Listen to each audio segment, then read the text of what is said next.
Hello, everyone. How are you doing today? Perfect.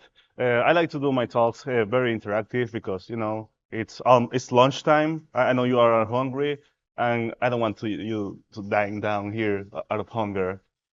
So I wanted to go with a theme like space, Avengers. I like some Marvel movies. I don't like every single thing about Marvel, but that's another talk. And the Age of Certificates. It's a wordplay with Age of Ultron and stuff like that. But this talk is about Active Directory certificate services. Because and this is a defensive talk, because most talks I see about ADCS are about attacking it. Not a lot of them are about how you defend on them. But yeah, hi, I'm Leonardo. I'm Dominican. I'm a telecommunications engineer. I'm also a red team lead at CBRT, Cybersecurity Blue and Red Team, which is a local company down in Dominican Republic. I'm also the CTF director for Raíces Cyber.org, which is a non-profit for Latinos that want to get into cybersecurity in the country. I have 4+ years of experience in offensive security, 2 years of research on ADCS, and it's still not enough because new stuff keeps coming out. I love Discord. I on Discord all the time. I have OSCP, Pentest Plus, and I'm working towards those certifications. But my motto is going for experience rather than certifications. These are like just checkboxes for my job. So the agenda for today is like four main topics. What is ADCS? EY is a defender's nightmare. What are the pain points of ADCS? Actionable recommendations that you can, from today, go implement in your work, and an auditing toolkit that you can use. Okay, the defender's nightmare. In the world of Active Directory certificate services, it's supposed to be like the shield that protects authentication, encryption, and identity. It's like the Tony Stark arc reactor, it's really powerful, really good, but in the bad hands, is like really bad. you know, it's it's a powerful thing that should be on the good hands. So, what is ADCS? Do any of you guys know what is ADCS? Yeah. Do you know what it is for?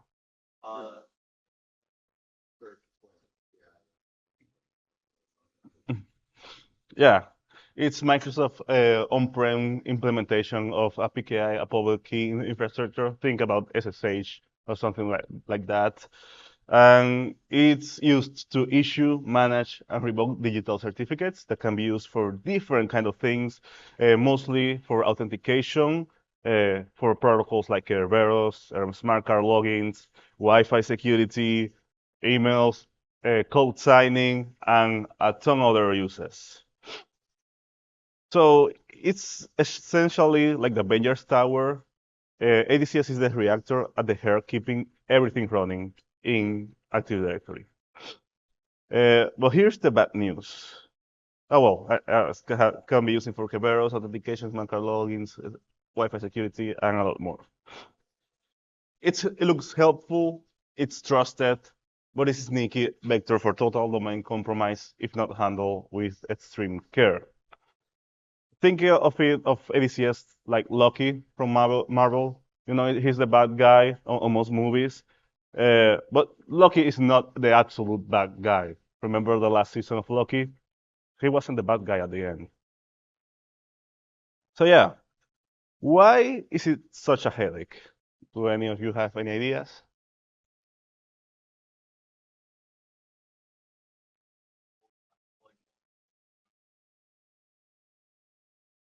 Yeah, exactly.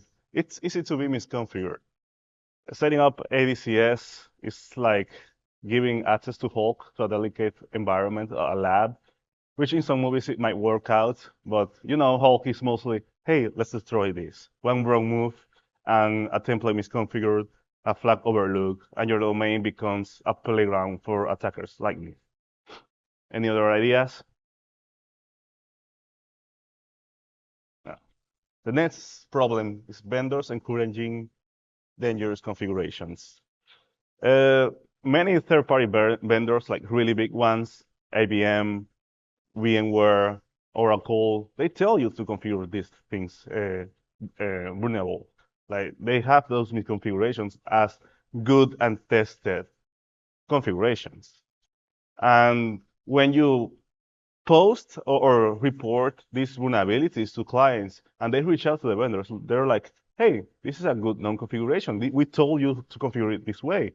And that's a really tricky thing to come up with clients, telling them, hey, I can compromise your domain with the configuration that the third-party vendor told you to do. So it's really hard. Another thing is that like, excessive permissions happen fast. ADCS permissions are not intuitive. Templates can accidentally allow any authenticated user misuse them, basically. Think of it like Captain America tossing his shield to anyone without checking if they're friend or foe. Can you imagine Captain America throwing the shield to a citizen or whatever? What the fuck? Yeah. And the last thing that is extremely hard to audit automatically. You need to have a lot of knowledge about ADCS. I've been studying this for like 2 years. I don't know everything about ADCS. And it's already a headache. I don't want to do this anymore. This is probably going to be my last ADCS talk. I've done 2 other talks about ADCS, and this is the last one for me. Yeah, it's you have like simple GPOs, but GPOs are simple to configure. It's just a setting in a group policy editor. In ADCS, you need to go to like the Active Directory certificate manager, and there's a ton of settings that you cannot. Well, you can do it automatically, but you need to know PowerShell and a lot of PowerShell. The automated tools exist, but they're like trying to stop Ultron with a typewriter. Okay, why attackers? Me, because I remember I am a red teamer, not a blue teamer. Love ADCS. Well, misconfigurations. You mentioned it earlier. We have ESC1 up to ESC15.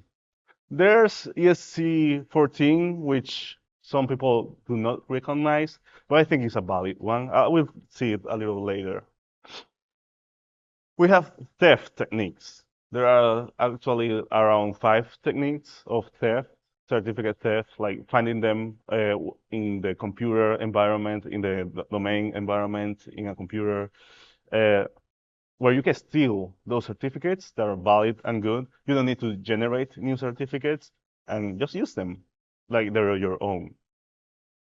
And also, they can be used for persistent. There's 3 main techniques for computer persistence and other 3 for domain persistence. Yeah, there's also public exploits. We have Petit Potam. You all know Petit Potam, probably. We have Certified, and these other tools, which are like local privilege escalation, abusing the certificate authority. So yeah, this is a quick breakdown about all the escalation techniques for ADCS. If you know ADCS, this is like a really oversimplified version of it. So if you take it as granted, like it's there, you're gonna say that's wrong. But remember, this is just like the general idea about the vulnerability or the escalation. For example, you have ESC1 when you can inject any SAN or subject auth name, basically telling, hey, Leo, I don't want to be Leo. I want to be Josias back there. And the certificate will tell the domain, hey, I'm Josias, I'm not Leo. ESC2, it's about any purpose EQ, which is extended key usage, which is basically the application policy that tells the certificate authority what the certificate is for. and any purpose, you can use it for anything. Enrollment agent templates on ESC3. This is basically like certificate templates that can manage other templates, basically, and can enroll other templates. For example, let's say there's the template HackSpaceCon, which is vulnerable to ESC3, and that HackSpaceCon template can manage the template RedSeer. I can abuse the HackSpaceCon template to generate a certificate for me to be able to abuse the RedSeer certificate template. And yeah, it's like a chain exploitation, basically. ESC4 has to do with access control entries, where you can basically modify the templates itself and do whatever you want with it. This is really useful to the established persistence on the domain, where you can have like a backdoor user, or you can use whatever user you want that you implanted in the domain, and make it so some certificate templates are vulnerable with that user. ESC5, it's basically when you can compromise any certificate authority server's object, like the DCOM server or the CA server, or like the computer object of the CA server. You can basically compromise the PKI infrastructure with that. ESC6, it's one of the CVEs, basically the same as ESC1, but it's patched in mostly. I've found it on patch in some environments. If I remember correctly, it was patched after Windows Server 2016. So yeah, we also have ESC7, which is the ability to modify and manage both either the certificate templates itself or the CA itself, the certificate authority. Then we have a couple NTLM relay ones, which are the 8, 11, 8 and 11 basically, which is NTLM relay over different protocols, HTTP, ICPR, or RPC, and all these other escalation techniques, basically. Okay, this was a quick breakdown. I didn't went through everyone because of time, but you get the gist of it. Now, what are the pain points of ADCS? So you already saw some of the basic stuff about ADCS. Do you think of any pain points?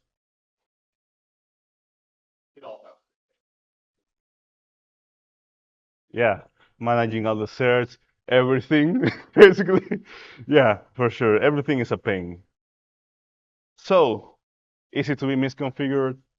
The default ADCS setup is not secure by design. It's secure if you already know the traps, but templates often allow the input of SAN, which is AESC1, are published with authenticated users by default, where authenticated users can enroll certificates just because they're authenticated users in the domain, and include any purpose AKUs. Just deploying ADCS in a functional state can introduce multiple attack paths, if you don't know it. And defenders need expert knowledge before the first deployment. And that's the biggest point, because the CA infrastructure implementation is mostly given to the sysadmin that only knows how to enable the role in Windows Server, and which is a big problem. Permissions are spread everywhere, and it's easy to overlook.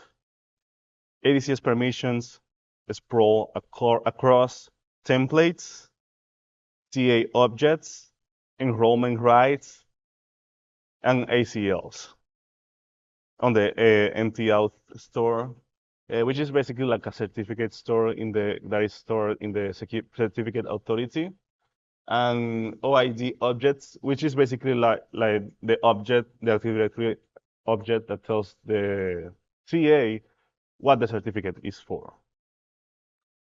And some of the most dangerous permissions look harmless unless you understand their implications. For example, having generic rights permissions over a certificate template. You might think it's not really that dangerous because it's a template, but since you can modify the entire template, then you can make your own vulnerable template that you can use to exploit. And that if you don't know about generic rights, which you might know, some companies might know because they had a pen test where pen tester exploited generic right on an account, they didn't look for generic right for certificate templates. And we only, as attackers, we only need one misconfigured path, while defenders have to look for all of those. And the biggest pain point is the ACLs, because ACLs, as the environment grows, they become way too complicated. If you don't think about escalation, like scalability on ACLs, you're gonna have a rough time. There's also no native visibility, or there's also weak logging on ADCS. By default, you don't get like pretty much anything, no logging for ADCS. No easy way to log who requested what certificate, or difficult to track which certificate maps to which identity. You need to have the certificate itself that was generated to be able to identify that. But as an attacker, I save the certificate on my machine so I can use it whenever I want. But if the client or the defender doesn't have access to that certificate, they cannot do that correlation. So it's really a pain. That's why I say these are the pain points of ADCS. And also, certificate requests by default in a default domain can be silent and unmonitored unless auditing is tightly configured. There's some auditing that you can have, but it's mostly benign auditing, so you need to have like a really good baseline on how your PKI infrastructure is working in your environment. There's also misleading trust assumptions where ADCS bridges trust between users and machines, but doesn't enforce boundaries by itself. What I mean by this is that ADCS doesn't care if you're a user or a machine or something like that. The only thing that matters for the certificate authority is that the template has the ACLs, right? The ACLs that tell you, hey, these Active Directory objects can do these actions. It doesn't differentiate between like machines and users, and it's really tough because you ideally would not want any like machine object to be able to do stuff with ACS. There's some use cases, but mostly you want like user groups or uh, like define user groups for managing certificate templates or for being able to generate new certificates using those certificate templates. So, and if the NT auth certificates store, which is the certificate store that uh, saves all the certificates of the domain, is poisoned, or a root CA is introduced on the domain, then you already compromised the entire domain because the certificate authority, hey, it's telling you, okay, it's like another domain. And another thing I haven't mentioned, certificates don't need MFA. There's no MFA for certificates.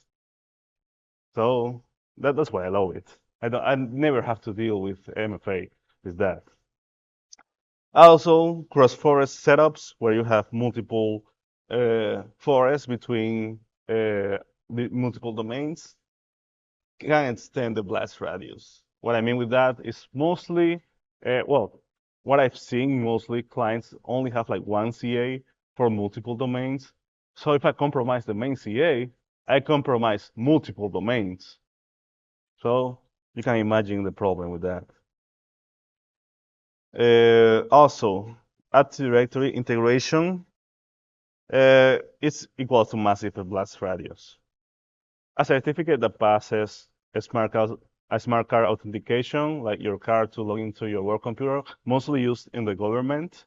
It means that there's a KDC running everything, basically, and there's certificate-based authorization that can fully compromise domain admins, probably. And there's also NTLM relay attacks for web enrollment, which is basically ESC8. I like ESC8 because when you have to exploit most of the vulnerabilities of escalations, you need to have a valid domain user to be able to exploit them.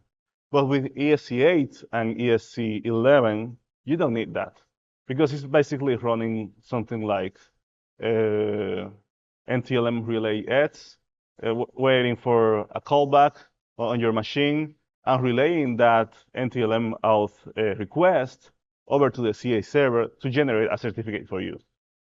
So you don't really need a user. You just need to sit and listen to stuff. And again, ADCS is one of the few ways to fully bypass MFA and gain access as someone else completely. Another thing is that ADCS can also be used with Entra ID. I haven't seen a company done this, but on the CESP ADCS certification by Alto Security, they show you a tenant with a certificate-based authentication for entering Azure resources, Entra ID. And since it's a certificate-based authentication, you don't need to use MFA. You cannot use MFA with that because you're implying that you are already authenticated with the certificate. And most certificates are good for like what, 1 year. I've seen some companies extend the period for 5 years. So it's a really nice persistence technique. Okay. Another thing, legacy templates. I have not exploited this. This was discovered recently, a couple months ago. I think it was 6 months ago by the Trusted Sec team. And it had to do with version 1 templates, which affects mostly like really old Windows servers. I don't remember from which until which one it affects, but it has to do with templates installed by default, often published without intent, because that's one thing. So you can have certificate templates that are saved in the certificate authority, but they're not published. They cannot be accessed through the domain. So if you compromise the certificate authority and you want to enable like a persistence technique, you can take one of these V1 templates and just publish them on the domain, and you can use that for persistence. And also, they don't support security hardening. For example, no manager approval. Manager approval is basically a setting that requires each certificate signing request, which is like the thing that validates the certificate that you generate, that a manager, like a manager object in AD, has to approve that certificate. So unless the manager approves that certificate, you cannot use it at all. I also haven't seen that being implemented on a company organization. So yeah. Okay. Another thing, ADCS requires manual and specialized review. You need to review every single template config.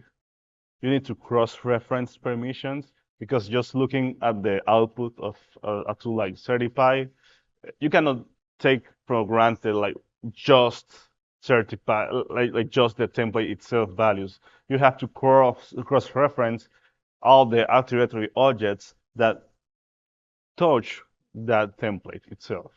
For example, if there's a group that has permissions of that template, you need to audit that group too. And if that group has a lot of connections in the domain, You have to do all the traceback to be able to say, hey, this template can be exploitable. Another thing, you have to inspect smart card policies and check the registry and CA config flags. And the hardest thing, there's no Microsoft provided tool that does this end to end, like it does all the things. There's multiple Microsoft tools and some third-party tools like PSPKI Audit and Certify that help, but they are not plug and play. There's no like, hey, let's run this one command and I'll get all the vulnerabilities and all the problems I have with my infrastructure. And as you see, it says below, it's hard to operationalize defense across large organizations. Again, vendors and integrators recommend insecure defaults.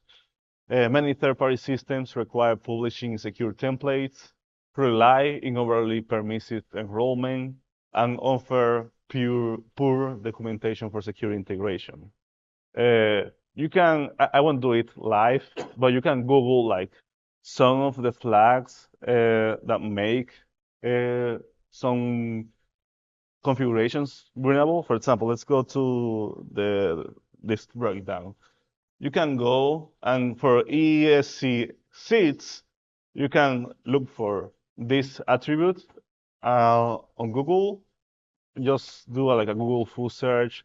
This attribute on PDF files, on manuals, and you'll find a ton, like from VMware, ABM, and stuff like that. This is probably going to YouTube. That's why I'm not going to do it live. Yeah. And it's like it says here, it's like having shield agents accidentally giving the scepter to back to Loki on the first movie. Another thing that has to be considered if your organization uses HSMs is that sometimes they store the auth key set passwords in plain text in the registry. That's ESC 12, where UV HSMs, there's a registry key that saves the password in plain text. You don't even need to decrypt it. You just need an insert on the local machine, and you have the password. And another thing, many organizations leave the private CA keys exportable. Just disabling the private keys being exportable patches a lot of the misconfigurations. Because if you cannot have the private key to decrypt the certificate, you cannot do anything with it. So yeah, it's pretty important to have that disabled. And as you can see, you cannot exploit ASC8 even if you have like the web enrollment enabled. Oh, barely visible there. But it says like attack surface is vast but hidden. This is one of the reasons I love ADCS. I still hate it because it's way too complicated.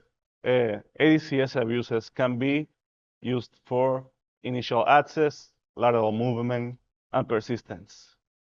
And the attacks look legitimate. There's no malware, there's no scripts, just the public key infrastructure, which is like, it's like using Windows Explorer in a Windows machine. Do you think that's malicious? Not at all. Okay.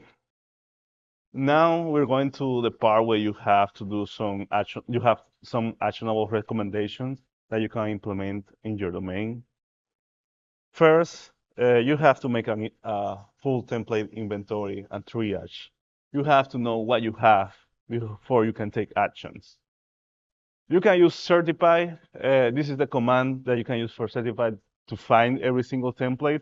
If you have multiple CAs, you have to run it for each CA.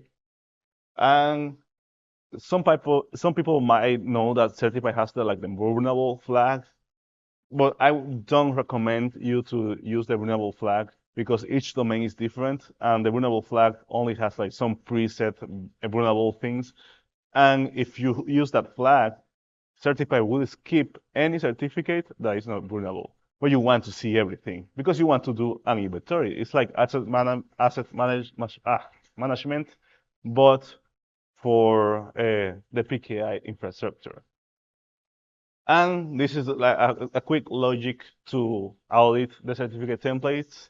Does it allow enrollee supplies subject? This is basically the alternate name that you can use. For example, let's say instead of being Leo, I can be Hatspace Chrome. Yeah, basically. Does it allow any purpose, AKU, or client authentication that the certificate can be used for authentication or can be used for any other purpose? Uh, I will say that the certificate templates that allow for client authentication or server authentication are the ones that you need to look for the most because those are the ones that allow you to authenticate as a user or a domain computer in the domain. The other ones, they are important, but not as important because, for example, you can use those certificates to sign binaries or executables in the domain, but that will allow you to execute an executable, and your domain will treat it as a good executable, even though it's something like malware. Does it require manager approval? This is like a test on your domain. Manager approval has a lot of complications in the implementation. Just try it. And who can enroll or auto-enroll? This is basically the setting that tells the certificate authority which people or Active Directory objects can create certificate based on certificate templates. And if any of the templates fall into the ESC 1 to 4 characteristics, mark them as critical. Because ESC 1 through 4, you only need like 2 or 3 commands to exploit and become domain admin. It has been countless times where I have like a 2-week pen test. I go to the client side, and on the first day, on the first 10 minutes, I'm like a domain admin because they have ASC1, they have like a user with weak credentials. I crack the credential in like 10 seconds, and I just look for ADCS straight. Yeah, I'm like, okay, I had 2 whole weeks for this. I finished on the first day. Also, if you're not using some templates, just depublish them. Like, why they need to be published if you're not using them? And the action you're looking for is to remove or lock down any template that allows SAN input or client authentication without a strict authorization. The next one, you want to lock down subject alternate name injection to prevent attackers from spoofing identities in certificate requests. This is the attribute that ESC seeds exploits. Make sure that's disabled. That's the command to disable it on the domain controller and on the certificate authority. And that action will kill all the paths that let attackers specify their own UPNs or SANs, which is basically like the account names. Sorry.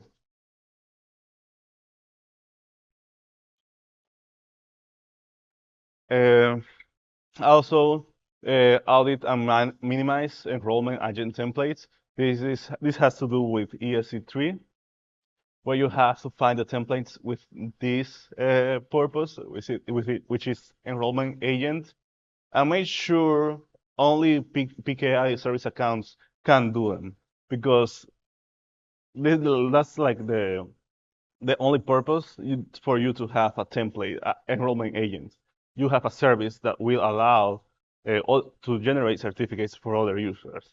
For example, I've seen it implemented for like Wi-Fi authentication with certificates, where this is like the good implementation for that. Whereas the vulnerable implementation allows for ESC1 exploitation. I had one client in the past also where they had that setting. Like some computers can use, they have to install certificates on the workstations, on the laptops for the users, and authenticate to the Wi-Fi when they arrive to the office. And I'm like, okay, I can just take any unlocked computer in the office, go manually export the certificate, and just authenticate as a domain admin from Windows.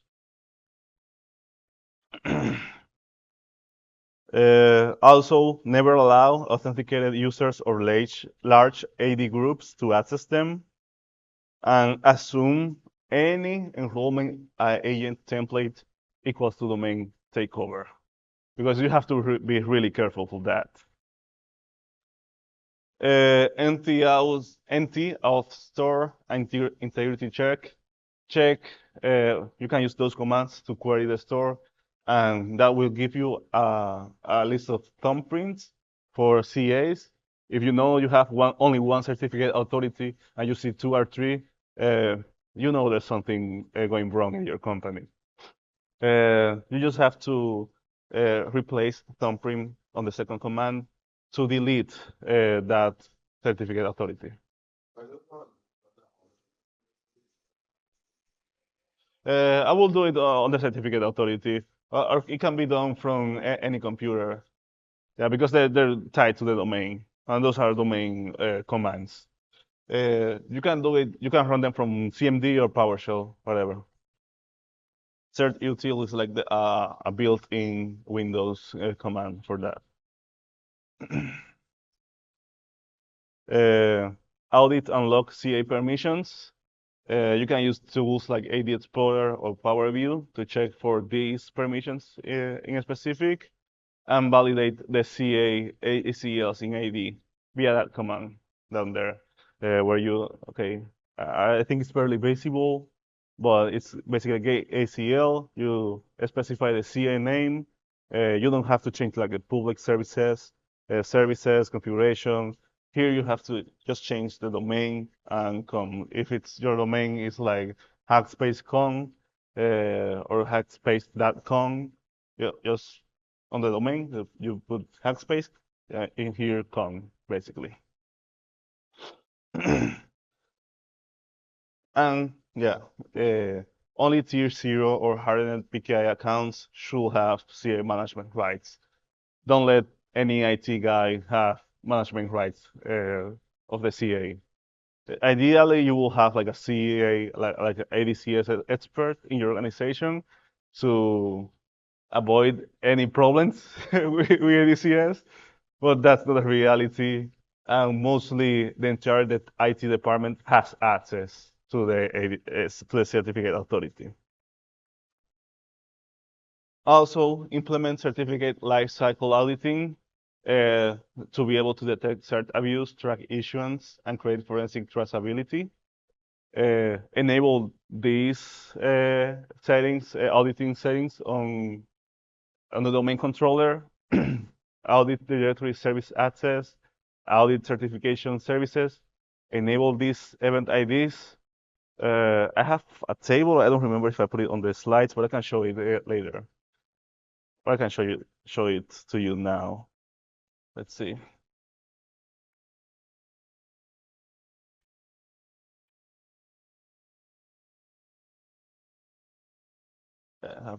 Here's the table. There you go. There you have what each event belongs to, what's their creation and their relevance. I will probably post this on my blog. My blog is kind of dead, but I probably post it on LinkedIn when I'm done with that. Let's see. Okay. And push those logs to the CM and alert on unexpected client authentication templates, the smart card logins for DA accounts, and certificate-based logins with unexpected chance. The thing that you need for this is having a really good baseline of what's going on your certificate infrastructure. Because if you don't know what's normal, you won't detect what's abnormal. And all those event IDs are benign. They mean things that are happening in an intended way. You just need to know what's the baseline for your organization? Simulate attacks and monitor controls. Try to exploit those vulnerabilities and see monitor which events trigger, if certs are working for logon, and detect if you have any gaps on detection techniques. Test your actual PKI infrastructure the way attackers do. Get a pen test and tell them, hey, nobody so far has tried to exploit ADCS and we use ADCS. Uh, Try to exploit it, please.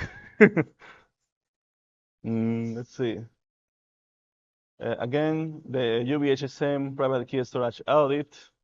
Ensure that CA private keys are securely stored, that they are not exportable. The HSM secrets are not in plain text, and check the registry for the plain text values. That's the UV HSM registry key, where the value is in plain text of the password. And that way you'll be able to identify all the PKI secrets and the CA key storage locations and treat them as tier 0 credentials. Depublish legacy v1 templates. You have to manually remove them because if you had them at one point of time, they'll still be enabled even if you update the CA server. So you have to go manually look for them with that command and look for version 1 and just depublish them. If you really need them, just update some of their values and it will be automatically moved to like a version 2 of the certificate template and won't be exploitable. ADCS baseline drift detection. Know your baseline for you to be able to monitor what's changing.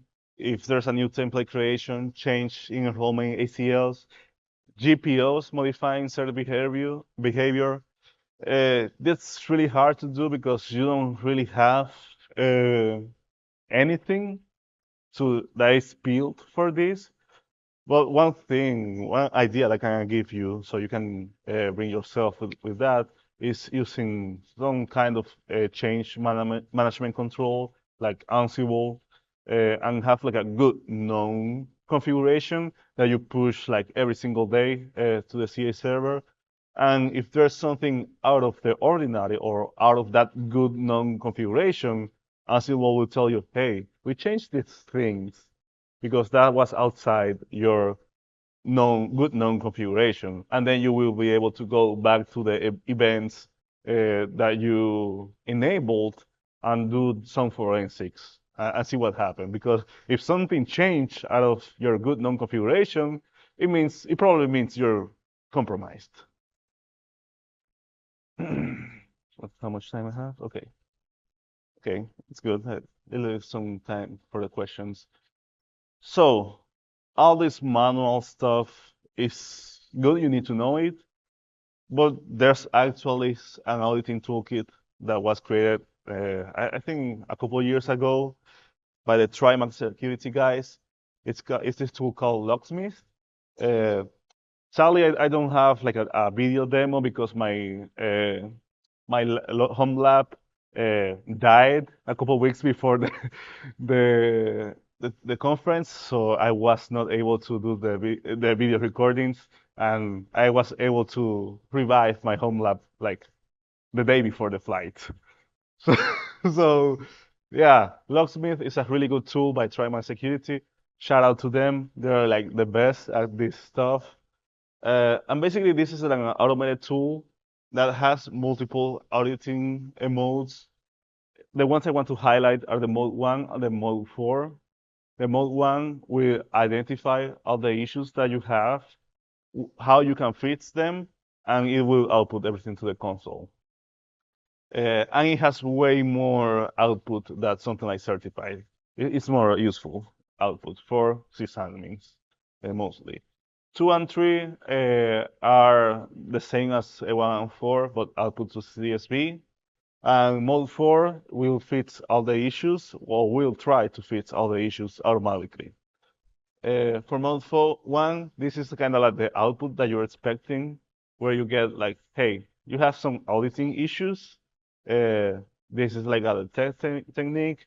It will tell you the distinguished name of the CA. As you can see, the CA is called Horse DC1 CA, and that's your PKI infrastructure.